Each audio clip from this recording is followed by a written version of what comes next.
Үшінші аудио. 1940 жылы 5 қарашада қазақ жазуын орыс графикасына негізделген жаңа әліпбиге көшіру туралы заң шығарылды. Қазақ әліпбиінің орыс графикасына негізделген жаңа жобасын ғалым Сәрсен Аманжолов жасаған еді.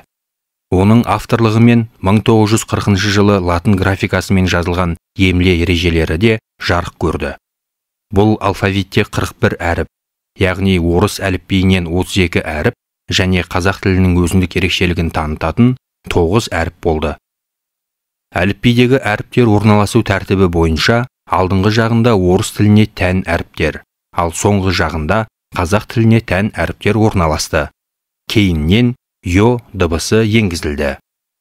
Қазақ әліпбиіндегі әріптердің орналасу тәртібі 1957 жылы қайта өзгертіліп, қазіргі тәртіпке көшті.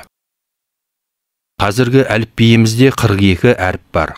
Оның 9-ы қазақ тілінің төл дыбыстарының ерекшелігіне сай келтірілген ә, ө, ү, о, ә, ғ, қ, ң, х әріптер болса, 33 әріп орыс тілінен таңбалау үшін өзгеріссіз алынды.